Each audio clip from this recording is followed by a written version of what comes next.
devastatingly difficult.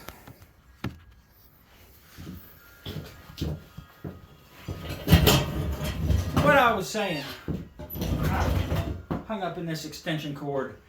It's been a rough weekend, and I think I would like to start doing weekly updates, more for my own record of what's going on and not going on. I have nothing that runs right now. The International Cub, which you all haven't seen yet, the fuel system is just clog-a-doodled. Got a new carb, it'll be here tomorrow. I'll go ahead and get that bad boy up and going, hopefully fairly quick. The 464 is still stuck in the woods. I went and tried it today. It is 100% no-go. Definitely a fuel issue. I think fuel pump went out on it. I had some problems when I was flushing out the lines. It seemed like the fuel pump was sometimes working and then sometimes wasn't working. When I was cleaning them out before I put the new carb on it, I think the diaphragm in it's actually blown.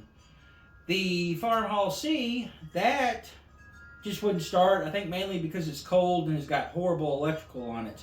So I did the right thing and, well, stole parts off of it.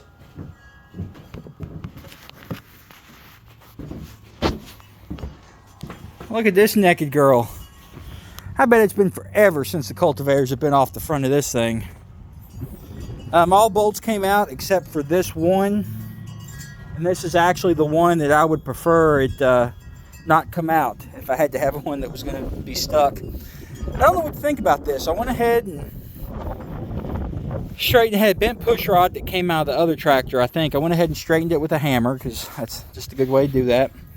And got the oil pan sealed up and put back on. Oil pump installed. Took the starter off the other tractor.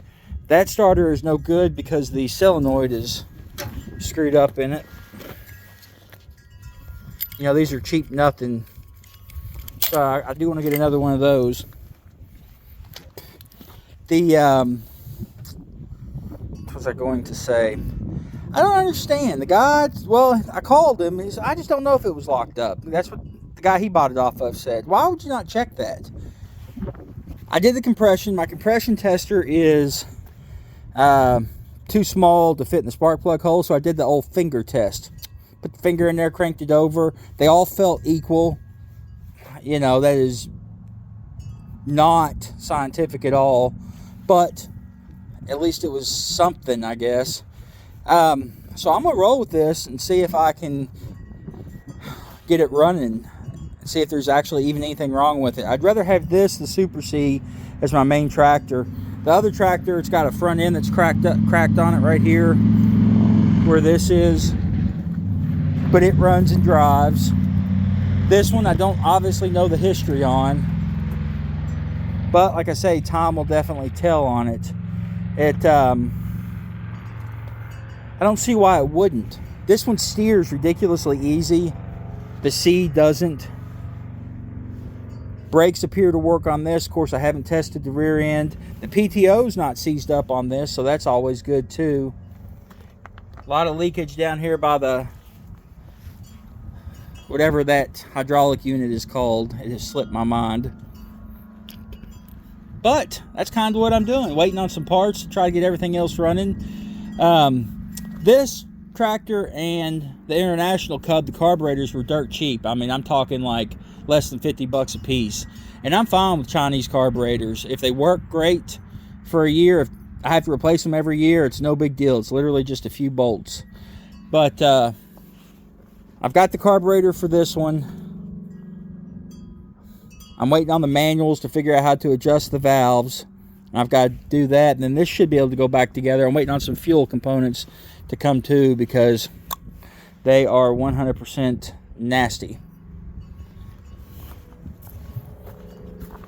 So if everything goes as planned, this bad boy right here will be my main cultivating tractor. I'd have to swap the rear tires. These are rougher than the ones on the C. Front tires are similar. And I don't know if I'm going to sell that because I don't know. Man, there's so many parts availability for these things are ridiculous. I don't know how they are for that. So I may May sell it for parts. I may not. I mean, taking apart cultivators again. And I've got another set I can pull apart there, because I've got a good front set down in the barn. I don't know. We just have to get this thing running to see if it even runs, and then go from there.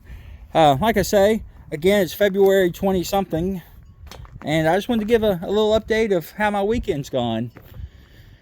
Anyways, I got the shop pretty much cleaned out yesterday because it was cold. For those that remember, I had a table and stuff in here that took up a lot of space. But got all that pretty much cleaned out. Once I get the 464 running, I'm going to palletize all these cultivator parts, get them on pallets, and then I can move them, you know, to and from, or whatever I need to do with them. I mean, I guess it wouldn't hurt it to be outside. They've been outside forever. Anyways, it's a beautiful weekend. Anyways, you guys be good and be safe, and we'll catch you next time.